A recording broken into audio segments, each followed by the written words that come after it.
আসসালামু আলাইকুম বন্ধুরা, বরাবরের মতোই আমাদের রান্নার ছোট্ট একটা ভিডিও নিয়ে আবারও হাজির হলাম। ফ্রাইড রাইস রান্নার উপকরণ এটা, মানে এখানে সব কিছু দেওয়া হয়েছে, আশা করি দেখতে পাচ্ছেন। এইমাত্র আরও একটা মরিচ দেওয়া হলো, যেটার ফ্লেভার খুব সুন্দরভাবে মিশে যাবে।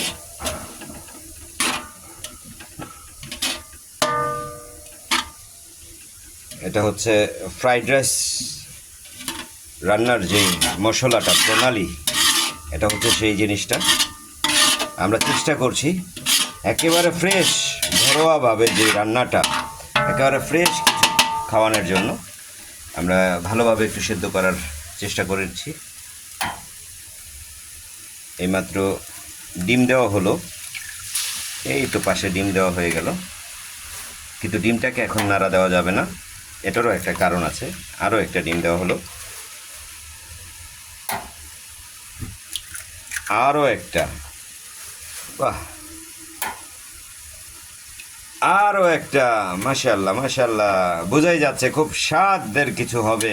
এবং ইতিমধ্যে এই মশলাটা থেকে যেই মেডিসিনটা নাকে আসতেছে, মানে ফ্লেভারটা, স্মেল একেবারে ভিন্ন রকম, ভিন্ন স্বাদ।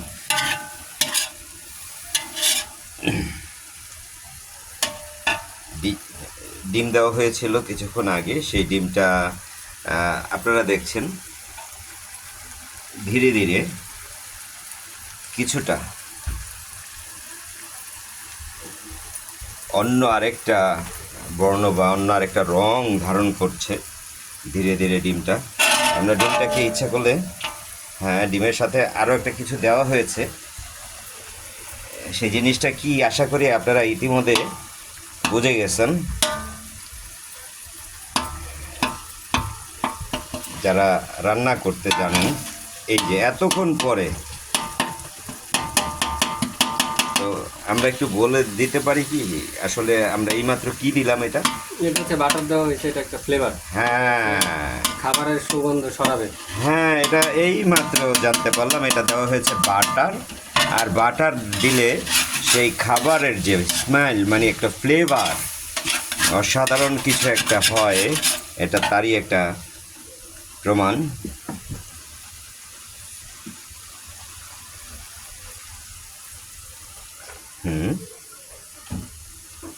এইমাত্র আবারও দেখতে পাচ্ছি সুন্দরভাবে নাড়াচাড়া করা হচ্ছে, ডিমটাকে ভালোভাবে ফেটে ফেটে নেওয়া হচ্ছে, মানে একেবারে মিক্স করে নেওয়া হচ্ছে। ফেটে বললে ভুল হবে, মিক্স, যেন সম্পূর্ণ জিনিসটার মধ্যে এটা মিক্স হয় সমানভাবে, এটা সেই কাজটাই করা হচ্ছে। কারণ অনেক সময় দেখা যায় কোনো এক জায়গায় ডিমের পরিমাণ অনেক বেশি, আবার কোনো আরেক জায়গায় দেখা যায় সেখানে ডিমের কোনো, আসলে ডিম আছে কিনা সেটাও বোঝার কোনো উপায় নাই।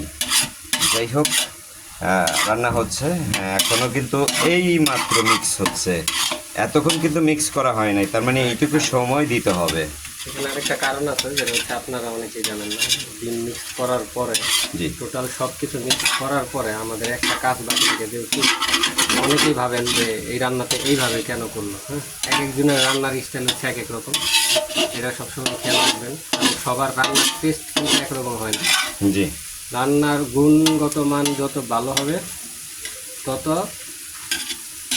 খেতে ভালো লাগবে, সুস্বাদু।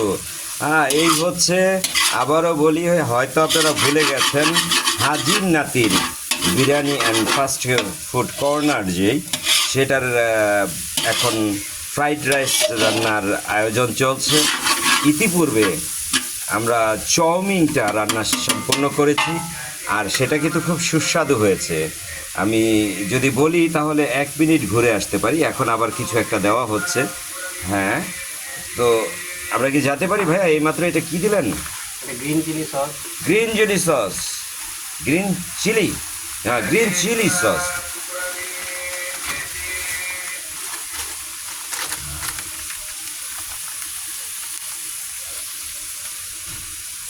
সল্ট দেওয়া হচ্ছে, টেস্টি সসটা খুব বেশি এটা দেওয়া যাবে না। এটা হচ্ছে টেস্টি সল্ট। আর টেস্টি সল্টের নিয়মটা হচ্ছে এটা অতিরিক্ত দেওয়া যাবে না, তাহলে যেই মজাটা নিয়ে আপনারা খাবেন সেই মজাটা না হয়ে হয়তো মুখে একটু তিতকুরি চলে আসতে পারে। তা আমরা আগেও বলেছি আমাদের ইতিমধ্যে চাউমিন রান্না হয়ে গেছে, তো সেইখান থেকে যদি আমরা একটু ঘুরে আসি, এই মাত্র দেওয়া হচ্ছে আরও একটা কিছু। ভাই এটা কি দিচ্ছেন? এটা হচ্ছে western sauce. Western sauce, wow, বোঝাই যাচ্ছে মানে ইতিমধ্যে নাকে কিন্তু চলে আসছে ফ্লেভারটা, ওয়াও। আর এখন কোনটা দিচ্ছেন ভাইয়া? এই মাত্র সয়া সস। সয়া সস এই মাত্র দিল। সয়া সস এখন সব কিছুকে একসাথে সুন্দরভাবে মিক্স করছে।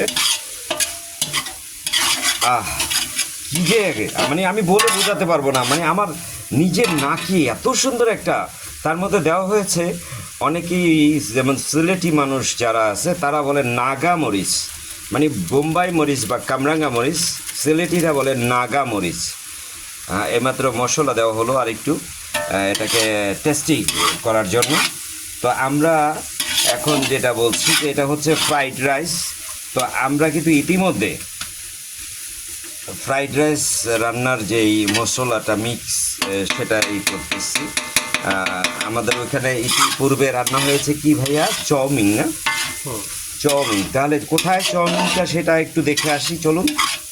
আমি কিন্তু বলেছিলাম চাউমিন রান্না করা হয়ে গেছে, এই দেখুন মাশাআল্লাহ, একেবারে সব সাইডে সমান। আর এত সুন্দর একটা স্মেল মানে নাকের মধ্যে আসছে, মানে যা বলে বোঝাতে পারবো না। ইনশাল্লাহ খাওয়ার মজাটাই হবে আলাদা। চলে আসবেন সবাই হাজির নাতির বিরিয়ানি অ্যান্ড ফাস্টফুড কর্নার। কোথায়? ঢাকা মহাখালী। আর আমাদের সাথে যোগাযোগ করতে পারেন, অনলাইনে অর্ডার করতে পারেন, যে কোনোভাবেই আমরা আপনাদের সুস্বাদু খাবার আপনাদের অর্ডার মতো পৌঁছে দেওয়ার চেষ্টা করব। অথবা আপনারা নিজেরা এসে নিয়ে যেতে পারবেন। আপনারা যা খেতে চান আমরা ইনশাল্লাহ তাই আপনাদেরকে সার্ভিস দিতে পারবো। ফ্রাইড রাইস রান্নার জন্য এটা হচ্ছে চিনি গুঁড়া চাউল। এটা অনেকে বাসমতি দিয়েও রান্না করে, তবে এটা চিনি গুঁড়া চাল বেশিরভাগ ইউজ করা হয় বাসমতি বাসাবাড়ির জন্য। তো এই চিনি গুঁড়া চালটা হচ্ছে হাফ সিদ্ধ, অর্থাৎ হচ্ছে 90%-এর মধ্যে 100%-এর মধ্যে আপনি 50% সিদ্ধ করবেন। আর না হলে যখন ফ্রাইড রাইসের মধ্যে দিবেন তখন হচ্ছে জিনিসটা হচ্ছে গলে তার মধ্যে এরকম একটা জালি জালি ছিদ্রের মধ্যে দিবেন যেন পানিটা জমে থাকা পানিটা সেখান থেকে চলে যেতে পারে, না হলে চাউলগুলো কিন্তু নরম হয়ে যাবে। এই মাত্র এই যে চাউলগুলোকে দেওয়া হচ্ছে রাইসটা, অসম্ভব অসম্ভব, মাশাআল্লাহ মাশাআল্লাহ। দেখুন না কি যে একটা মানে মিক্সের আগেই আমি একটা ফ্লেভার পেয়ে গেলাম এই মাত্র। আবার মাঝখানে আপনাদের চাউমিনটা দেখাতে গিয়েছিলাম, তো সেখান থেকে আবার ফিরে আসলাম। তো আমরা যেহেতু আমাদের এটার নাম হচ্ছে হাজির নাতির বিরিয়ানি অ্যান্ড ফাস্টফুড কর্নার, এটা অবস্থিত হচ্ছে ঢাকা মহাখালী, আমতলী জলখাবার থেকে একটু সামনে। সুতরাং আপনারা যে কোনো সময় চলে আসতে পারেন, অথবা আমাদেরকে অর্ডার করতে পারেন। আপনারা নিজেরা এসে নিয়ে যেতে পারেন, অথবা আমরা হোম ডেলিভারি দিয়ে থাকি, সেখান থেকেও নিতে পারবেন। এই হচ্ছে দেখুন কালারটা, আমরা দেখে একেবারে অসাধারণ, অসম অসম, মাশাআল্লাহ মাশাআল্লাহ। আর বড় করতে চাচ্ছি না ভিডিওটা। বন্ধুরা যারা এখনও আমাদের চ্যানেলটাকে সাবস্ক্রাইব করেন নাই, অবশ্যই আমাদের চ্যানেলটাকে সাবস্ক্রাইব করে সাথে থাকবেন এবং আমাদের পেজটাকে ফলো দিয়ে সাথে থাকবেন। আর আমাদের ভিডিওগুলো যদি আরও নিয়মিত দেখতে চান অবশ্যই শেয়ার করে দিবেন এবং অন্যদেরকেও দেখার সুযোগ করে দিবেন। আশা করি আপনারা কেউ নিরাশ হবেন না। ধন্যবাদ, আসসালামু আলাইকুম।